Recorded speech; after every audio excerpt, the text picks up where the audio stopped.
2,500 years ago, the angel Gabriel delivered an astonishing message to the prophet Daniel concerning the 70 years captivity of Judah.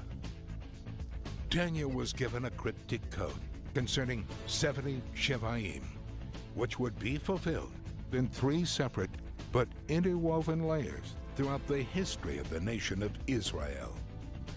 That divine prophecy has been sealed up until the generation when increased revelation and scientific knowledge would allow mankind to understand its complex mathematical codes.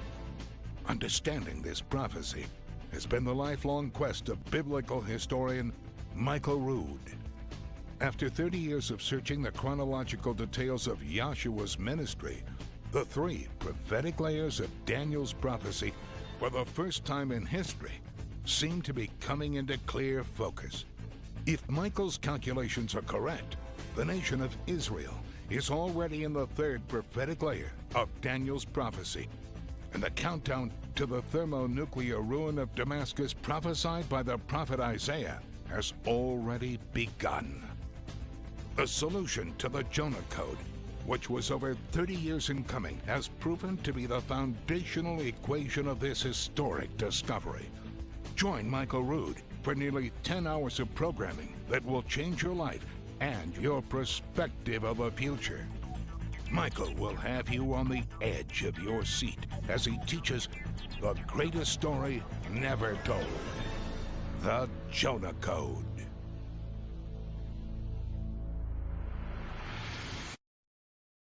Now we come to the Chodesh, the renewed moon. When the new moon is then sighted, that is the first day of the month, and you can go ahead and number the calendar to 30 days. You don't know if we're going to have 30 days, but you can number that far, because we won't know until the sliding of the first sliver of the new moon again, whether it was a 29-day or a 30-day month, and I'll show you why in just a minute. The next question is, when does the year begin? In Exodus we read that when we were in the land of Egypt, just before our deliverance, it says that the flax and the barley were smitten in the plague of hail because the barley was aviv. The King James translators translated it, the barley was in the ear, but that doesn't make a whole lot of sense. But again, the King James translators were not agricultural specialists in the land of Israel. They just did the best they could, and they translated the word aviv about 6 different ways. And it says, and the flax, which was also destroyed, was givol. What does givol mean? King James translators translated it as bold, but what does bold mean? It is an ancient Hebrew agricultural term that refers only to the ripening of flax. And then it says, but the wheat and the rye were not smitten, for they were aphilot. What does aphilot mean? Again, it's an ancient Hebrew agricultural term. I'm only going to define 1 or 2 of these terms to you, but this is important to understand when the year begins according to the Creator's reckoning of time. Yahweh spoke unto Moses and Aaron in the land of Egypt and said, this month, this Chodesh, the Chodesh of the Aviv barley, shall be unto you the beginning of months. It shall be the first month, the Chodesh of the year to you. Because this day came you out in the Chodesh of Ha-Aviv, and the Chodesh in the renewed moon of the Aviv. The Aviv, what does Aviv refer to?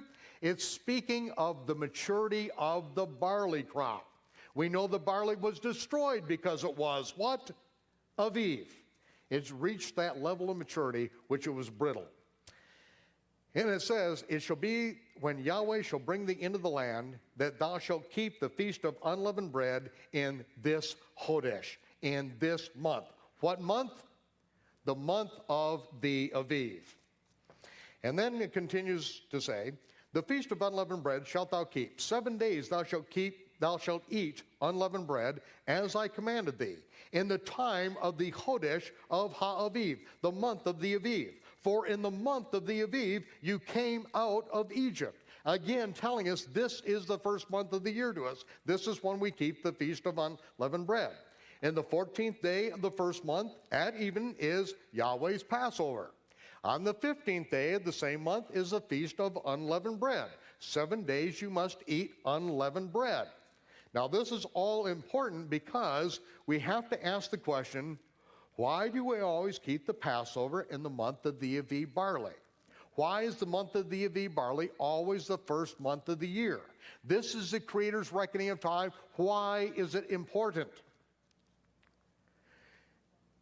You shall bring a sheaf of the firstfruits, the bikurim of your harvest, unto the priest. On the day after the Sabbath, which is the Sabbath during the Feast of Unleavened Bread, the priest shall wave the sheaf before Yahweh to be accepted for you.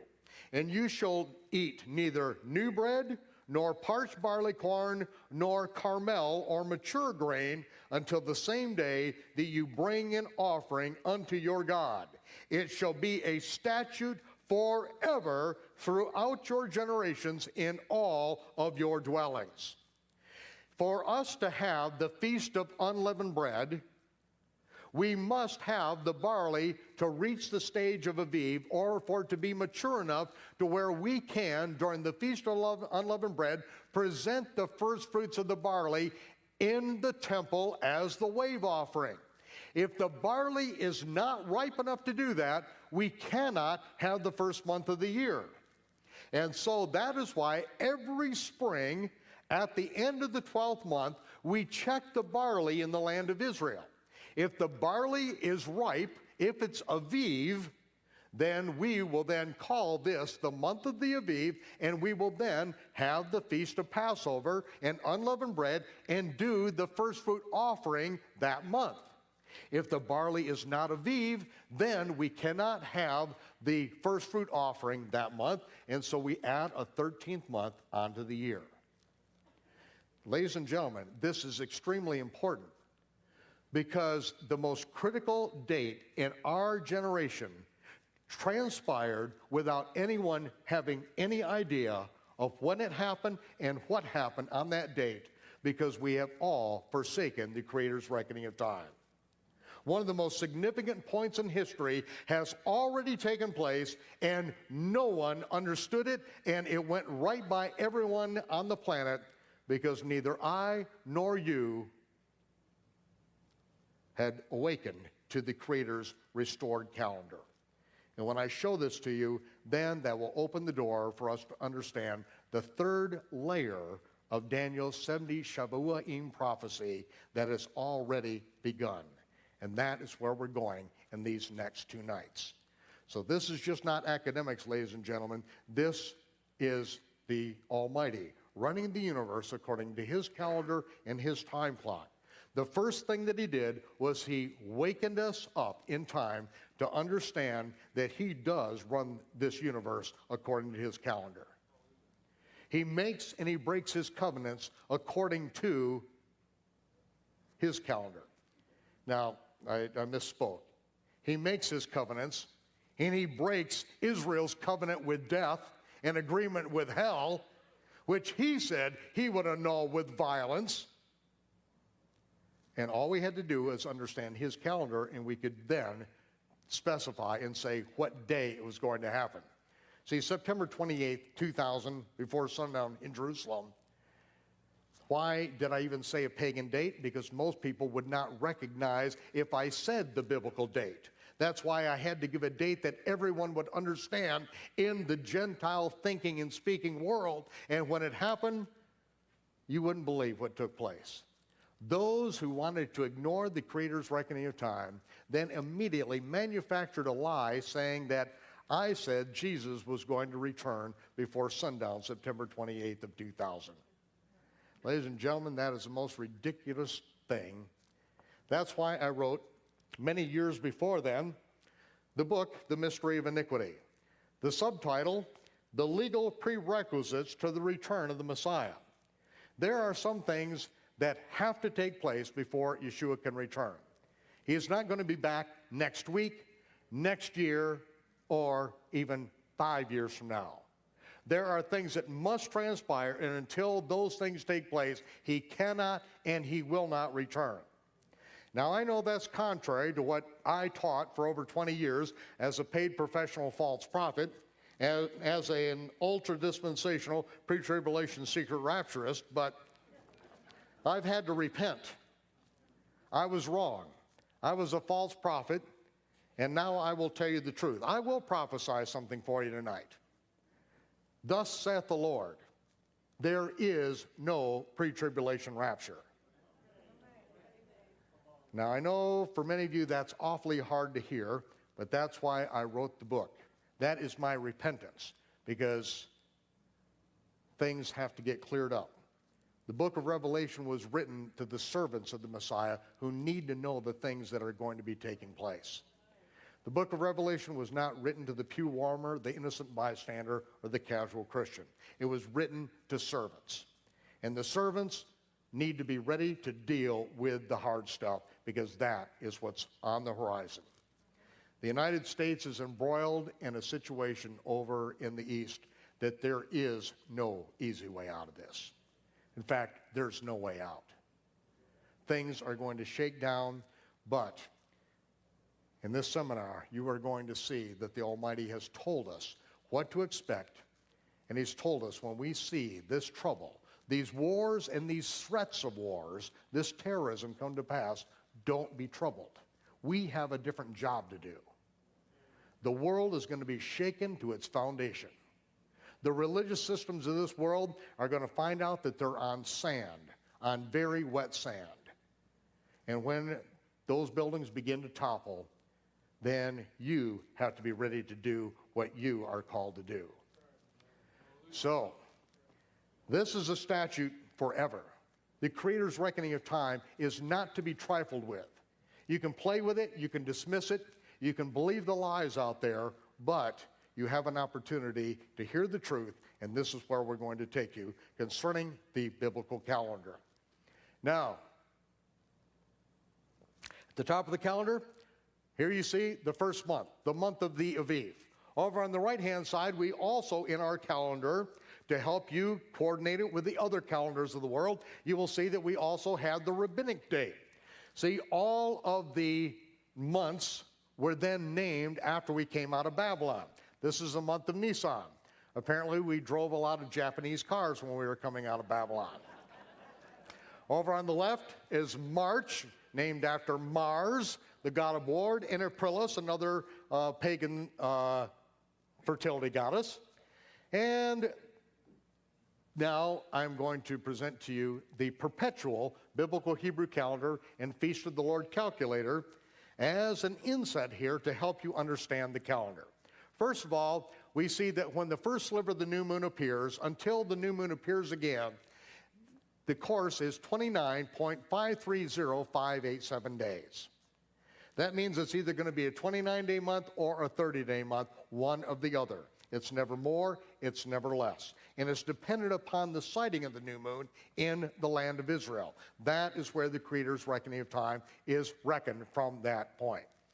We also see that here, the beginning of the year, I put the vernal equinox usually occurs a few weeks before to a few days after the barley in the land of Israel is Aviv. Now, why did I use that terminology, the vernal equinox?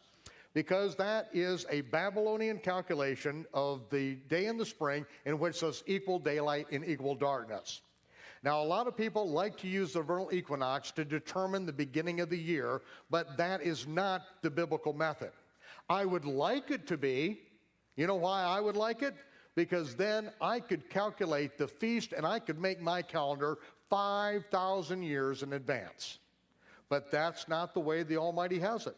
He's the one that controls the growing seasons. When He sends the sun and the rain and the clouds, He has us dependent upon Him. And so when the barley is Aviv, the barley is Aviv. The first time the new moon appears after the barley is Aviv, it's the month of the Aviv barley. Do you control it? Do I control it? No. He alone is in control of it.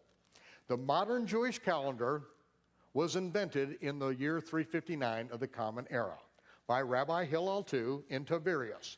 The last act of the Sanhedrin before disbanding themselves was to make a takanot, a law which changed biblical law, and they changed the way that the calendar was reckoned from that moment on. Even though it took most Jews 400 years to finally accept that calendar, that is the calendar that everyone knows about in the Jewish world today. The Gentile Christian world basically got the calendar right straight from Babylonian sun god worship and has nothing to do with the Bible at all. So, we both have things that we have to learn from this.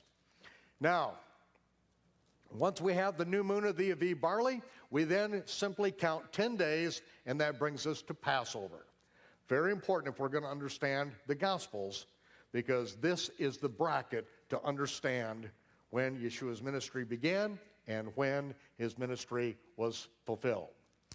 So we see the Passover lamb was selected on the 10th day of the month. It's inspected for 4 days, and then in the afternoon, the late afternoon, called even in Old King James English, that is when the Passover lambs, they are sacrificed on the afternoon of the 14th. They are put in the oven before sundown. And then when the sun sets, it is now the 15th day of the month. It is the high Sabbath of the Feast of Unleavened Bread. It doesn't matter what day of the week it occurs on, it's always a high Sabbath or high rest day. Could be Monday, Tuesday, Wednesday, Thursday, it doesn't matter. Whenever the sun sets at the 15th, then after the sun sets and the lambs are finished roasting, the lambs are brought out of the oven, and they are eaten with unleavened bread and bitter herbs. It is the Passover Seder. The Feast of Unleavened Bread begins. Now, sometime during this week, we will always have a weekly Sabbath. And at the end of the weekly Sabbath, as the sun sets, there is a prescribed rehearsal that we go through right after the sun sets every year that culminates the following morning on the first day of the week, Sunday morning, in which we present the first fruits of the barley harvest in the temple after the sun comes up the following day. And when we present the first fruits, at that point, we then will count 7 Sabbath days, and the day after the 7th Sabbath will be the 50th day, and that will be Shavuot, or it is the Feast of Weeks. The Greeks called it Pentecost, which it means the 50th day, but they were missing the point because it's really the counting of the 7 Sabbaths that is so important, and you'll see that in just a minute. So once we have the calendar blocked out, we are then going to add another line here on our calendar that is available to all of you. And this calendar, then this line here, you see that the line begins right in the middle of the black period. This line begins at midnight. This is the pagan or Babylonian calendar that you are all so familiar with. Now, the reason why we put that in there is that while you're learning the biblical reckoning of time, if you ever lose track of what the date is, all you have to do is leave your house, walk down the street, and look for a pagan. When you find a pagan, ask them what the date is, then come back home, look at your calendar, look right above the pagan date, and there is the biblical date. It's like we have thought of everything on this calendar for you, okay? And if you have any questions, you can always call our office because our phone number is on the bottom of every single page of our calendar. So there's no need to go through any questions on that. So once you have the head of the year, then you know when Passover is going to be. When you know when the Feast of Unleavened Bread begins, and you know when it ends, then you're going to see all the details concerning the feast. Now, this is very important. It says, you shall count unto you from the day after the weekly Sabbath during the Feast of Unleavened Bread, from the very day that you brought the wave offering, 7 complete Sabbaths. You count 7 complete Sabbaths. So, right here, from the day after the Feast of Unleavened Bread, from the day after the Sabbath, here is the Sabbath during the Feast of Unleavened Bread, the very next day is the day of first fruits. From that day, we count 7 Sabbath days. And when we count 7 Sabbath days, the day after the 7th Sabbath, you shall number 50 days. And we offer a new meal offering unto Yahweh. And so from this day, we count 7 Sabbaths. and we come to the 49th day, or the 7th Sabbath. The following day is Shavuot. That is the Creator's reckoning of time, that every year he told us to do this. And every year as we do it, we are asking ourselves the question, why in the world are we doing this? We know that these are all prophetic shadow pictures of good things to come. We know that this is not one of the things that Yeshua fulfilled. He, in fact, ascended 10 days before this in the middle of nowhere. And so we always ask ourselves this question. And it says, we shall bring 2 wave loaves baked with leaven. They are the bikurim of the wheat harvest, the first fruits unto Yahweh. And that's what we do at Shavuot. Now, the counting of the 7 Sabbaths until Shavuot is a microcosm of the counting of the Jubilee. Now listen to this. When we came out of Egypt, we were told that when we enter the land of Israel, in other words, we have something to do yet. We have to enter the land. And when we enter the land, we are to count 7 years, and the 7th year is a Sabbath year. That year, the land is to rest. We are not to plant. We are not to harvest. The land is to rest completely. Then we are to count 7 Sabbath years. That'll be the 49th year. And then the year after that is the Jubilee year, in which all the land goes back to the original owners. Now, every single year, the counting of the Omer is that microcosm. We do not know until the barley is Aviv when we are going to have the month of the Aviv and have Passover. Until we see the new moon appear and the barley is Aviv, we can't count and even find out when Passover is going to be for that year. But once we find out when it's going to be, and we find the weekly Sabbath during the Feast of Unleavened Bread, then the day after we count 7 Sabbaths. 7 sevens. And the day after will be Shavuot. It is a microcosm of the counting of the Jubilee years. Now, this is very important because this is what is going to take us into an understanding of where we are in history right now, because one of these countings has transpired, and we're going to see it. So there you have the basis of the astronomically corrected and agriculturally corrected biblical Hebrew calendar, and this is why you must understand this reckoning of time, because this is how the next years are going to play out for you. And so now we are going to step into the 3 days and the 3 nights.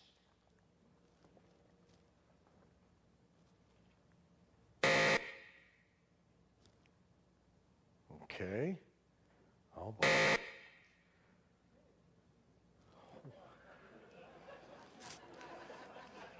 It's not supposed to be happening here.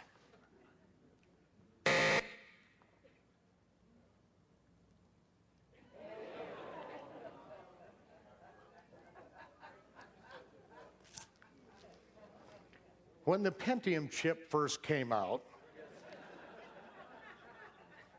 computer experts and mathematicians found that there was an error in the math coprocessor.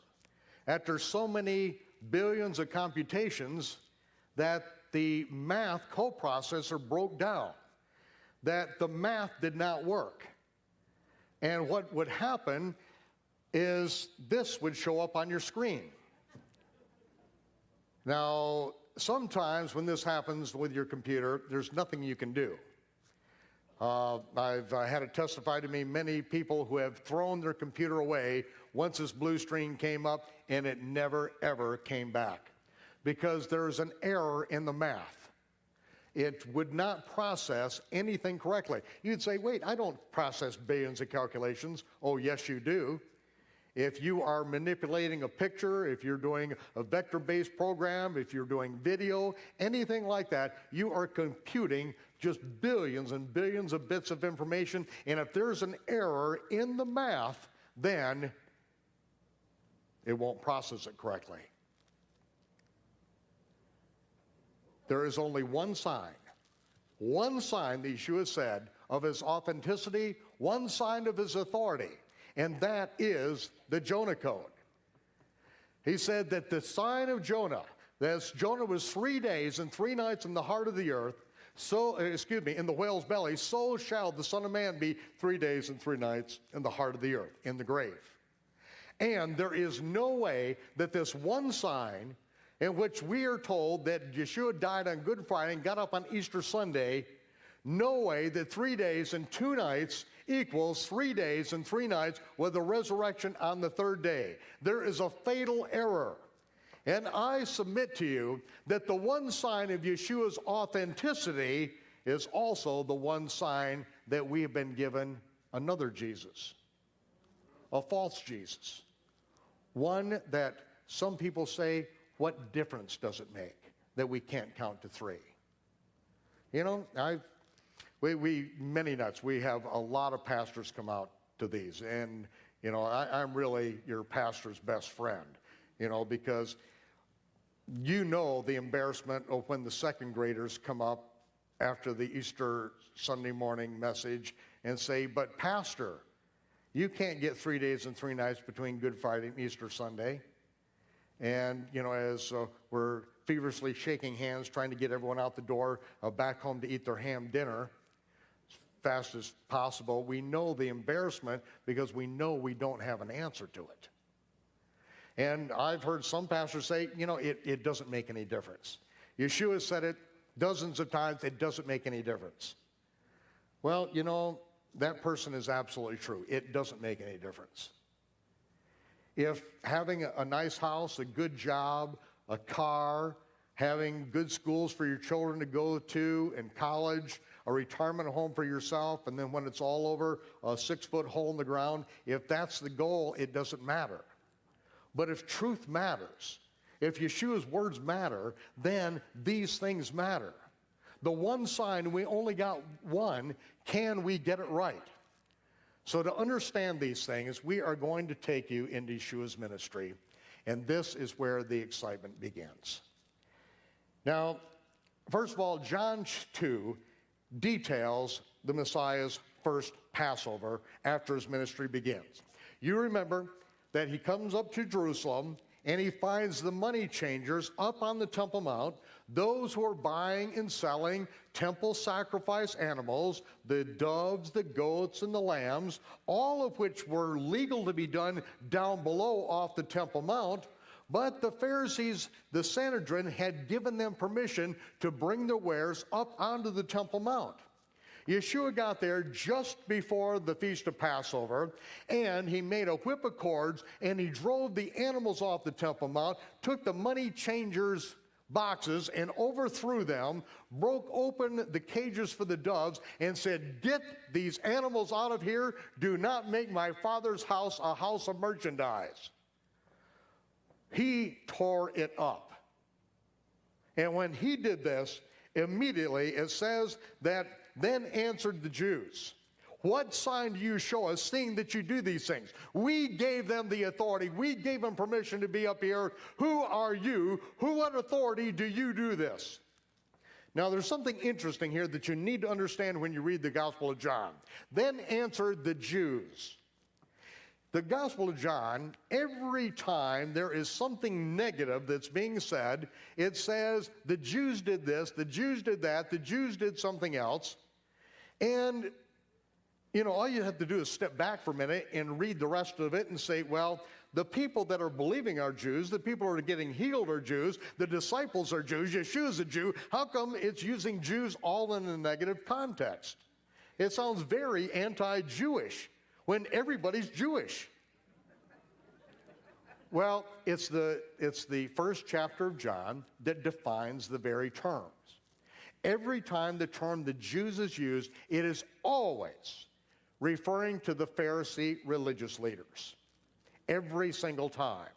And so now just plug that information in so you see now we're talking about the Sanhedrin up on the Temple Mount.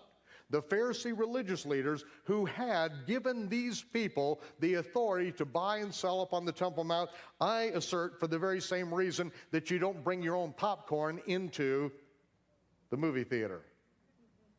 Because once you have a captive audience, it's always going to cost you more, and there's always a kickback involved. That's where the popcorn costs you a lot. If you buy them down in the marketplace where it's free trade, then, and bring up your animals up to the Temple Mount for the sacrifice, then you get a better bargain. But they had worked it out, and the Pharisees gave them permission, and so they said to him, "What sign do you show us, seeing that you do these things?" Yeshua said, "Destroy this temple, and in 3 days I'll raise it up." Now, they didn't know that he was speaking of his body, but that's exactly what he's saying. You destroy this temple, and in 3 days I'll raise it up. And exactly a year later, they did exactly that. They destroyed his body, and in 3 days he raised it up. This is the first time that he prophesied this. Now we continue.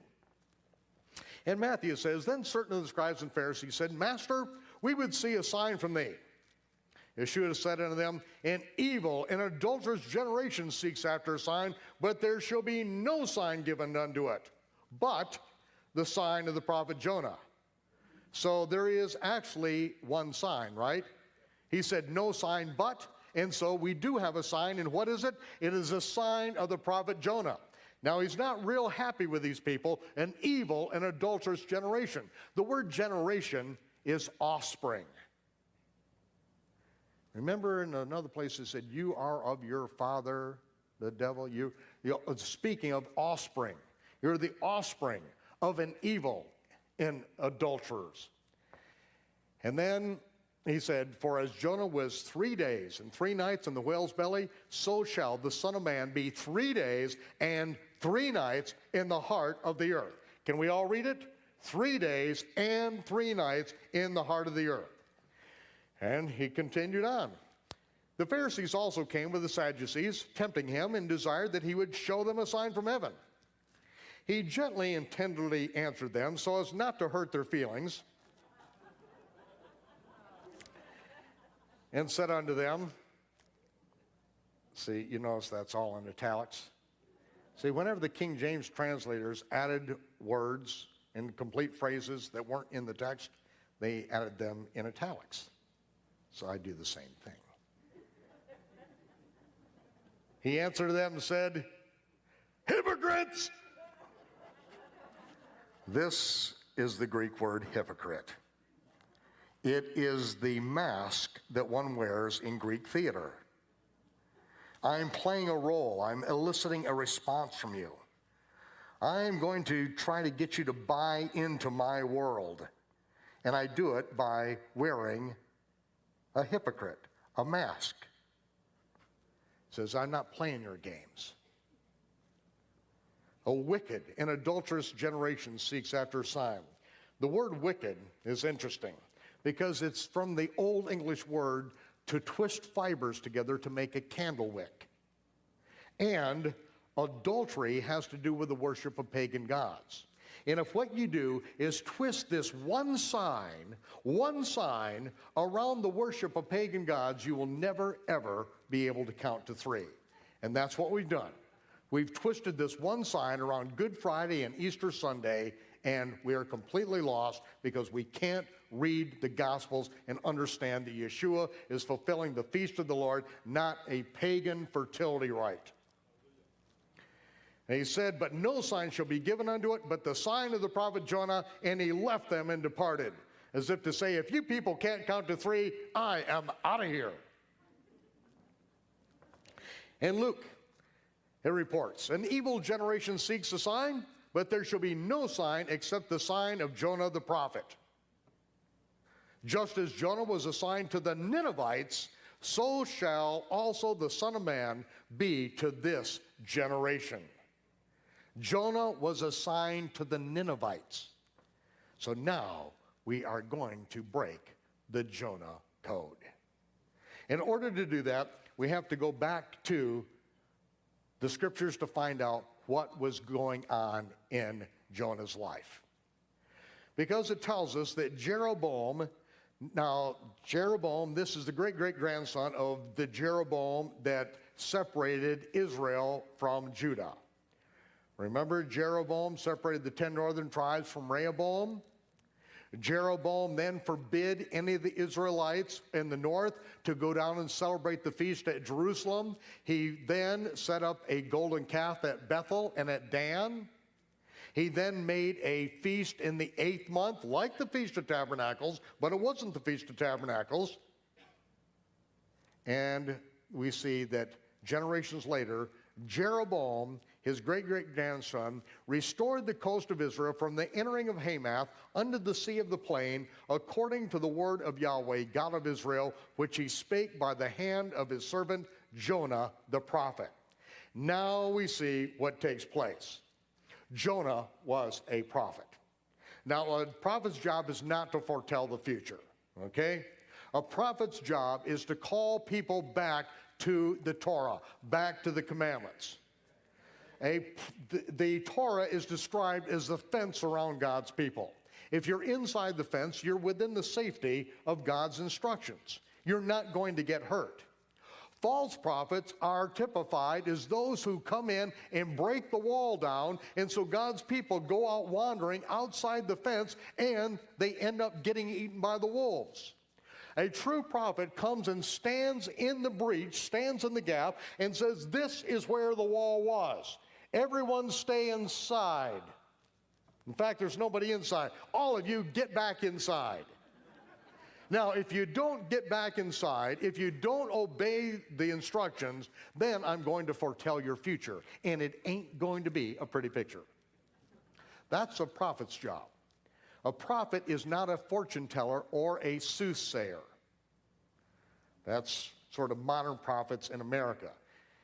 You know, we receive an offering to release the anointing. We line up, and what do we hear? Nothing but soothing sayings about people's future fortunes. No one's being called back to be obedient to God's word. It's just, hey, you know, you're just going to live a prosperous life. It's only getting rosier from here. That's a fortune teller and a soothsayer. Jonah was a prophet.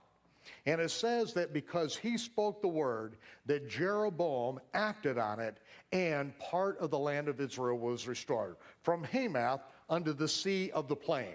Now, what's the sea of the plain? The Sea of Galilee. The Sea of the Galilee region. Now, why is it called the Sea of the Galilee? Because in Hebrew, it's called the Kinneret. Why the Kinneret? Because Kinnor in Hebrew is harp. And this is a Kinnor right here. The Kinneret is the shape of a harp, just like this. That's why I put this up here for you. This is the Sea of Galilee. It's the Kinneret. It's the shape of a Kinnor. Okay, so I'm going to take you around the topography here for just a minute so that you get acquainted with it. This is the Mount Hermon is right up here.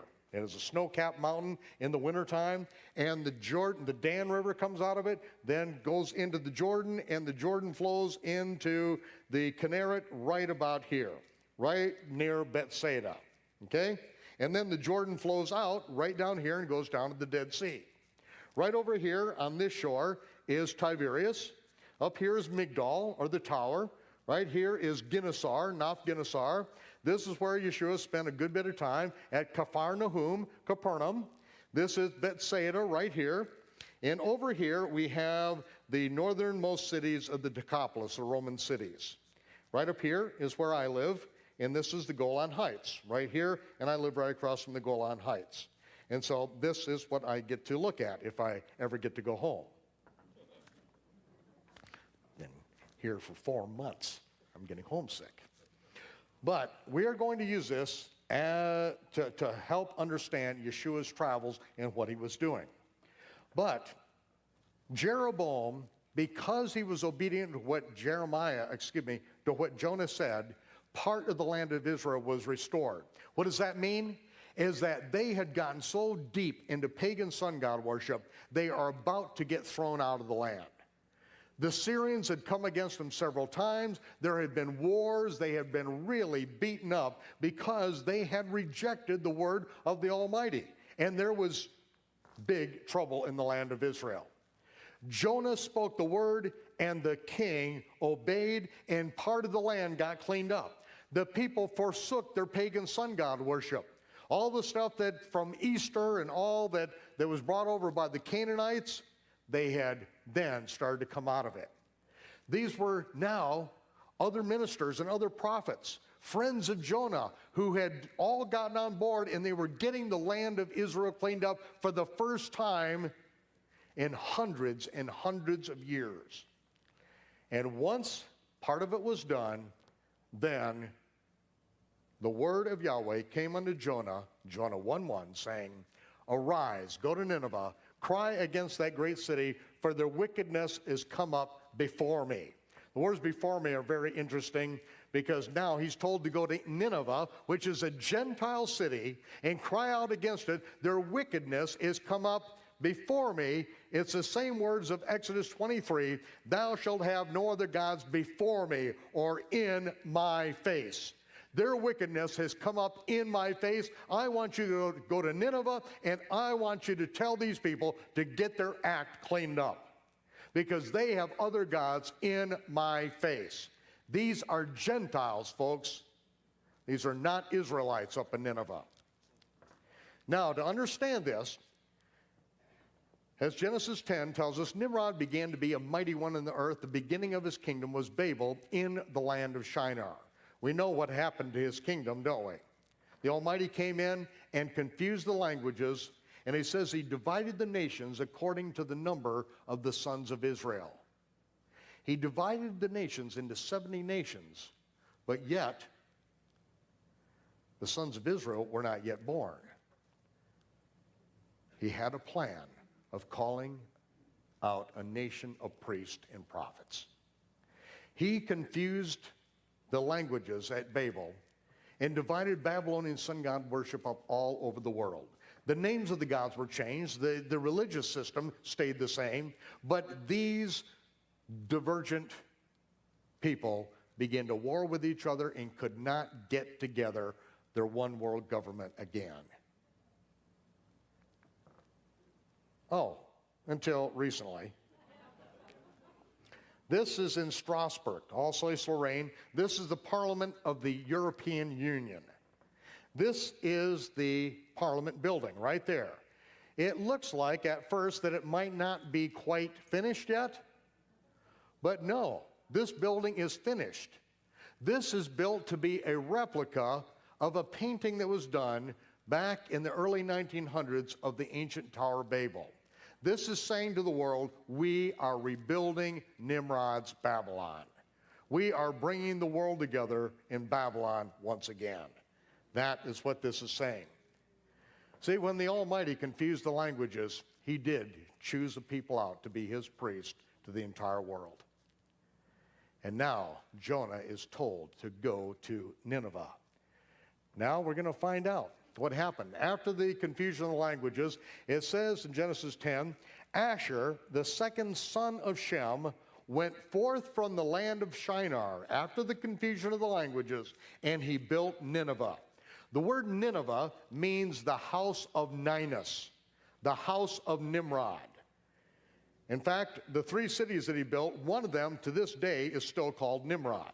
And when it talks about the house of Ninus or the house of Nimrod, he is talking about all the gods of Babylon that were worshipped there.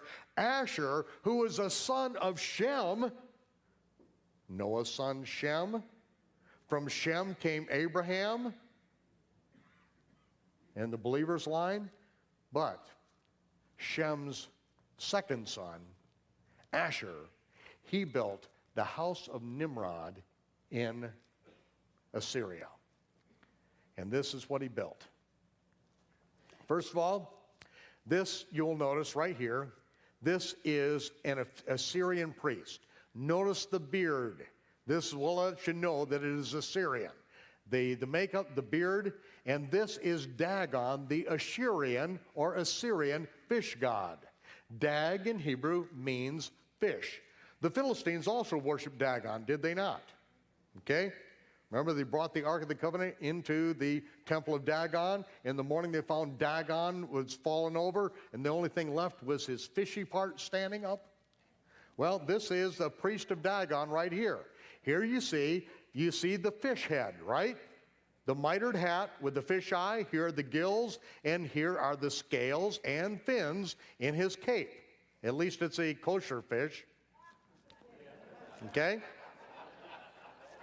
But this is from Assyria. Dagon was worshipped on Good Friday. That's the high day of the worship of Dagon. Notice he's, apparently it's a prosperity gospel. Notice he's wearing a Rolex. Looks like a Rolex. Here is a crypt in the Pope's Museum. Again, it's Assyrian. Notice the beard, the nomenclature of the beard. But these are the priests right here. Notice the fish hat, the fish head, the eye, the fins and scales going all the way down in the cape, and the beard. Again, the close-up of this, the Assyrian beard. Again, these are priests of Dagon. This is Sybil. Now, the worship of Sybil also came out of Assyria. You notice, again, the mitered hat and the cape that goes down her back. Again, the symbols of Dagon worship. Here you see the spikes coming out of her head. These are like the spikes you see on the Statue of Liberty. Those of you who don't know, the Statue of Liberty is the exact replica of the statue of Easter, which is in the Post Museum that was taken out of Babylon. Okay? Now, you can thank the French for bringing that over here to us. You notice that in her hands is the symbol for the American Medical Association. Right? See it? The priests of Sybil were called fathers. The priestesses were called sisters. Okay? Now here is another priest of Dagon. You'll notice, oh, look at the sign that he's making with his hand. Notice that. Where did we see that before? Jupiter. Jupiter. Notice the fish hat. Notice the cape and the equidistant cross. Winter solstice, summer solstice, vernal and autumnal equinox. Okay? There it is. So right here, this is in this religious system, the priests are called fathers, and the priestesses or nuns are called sisters. It's basically the same thing. It is taken right straight from Assyrian Dagon worship. Here you see, oh, look at the cross. This is the cross of Tammuz, later called the cross of Mithra by Constantine and his followers. And again, the mitered hat. And then here we have one of the priests of Dagon. I don't know who this is, but and again, see this equidistant cross right here? Again, the same sun image here. So that's what happens if you worship Dagon. It's a sad thing there. Here you see, this is Saint Nicholas. Nicholas, Nike means conqueror. Remember what Yeshua hates in the book of Revelation? The doctrines and deeds of the Nicolaitans. Nico, conqueror. Laity, the people. The conqueror of the people. Notice the fish hat. Notice the green cape going down. And look at, he's got a cross in his hand right from Tammuz worship. Many of you are probably more familiar with the Phrygian cap here, which is more popular here in America, but it's the same Saint Nico, okay, conqueror. And of course, we have, it goes right back to Tammuz and Mithra with his Phrygian cap there. He's got the whole world. Oh, excuse me, I just lost my mind for a moment. Yeah, so Mithra is shown with the world in his hands. That is that's a symbol. He's got the whole world in his hands. And so it's important to understand that some of the things that we have inherited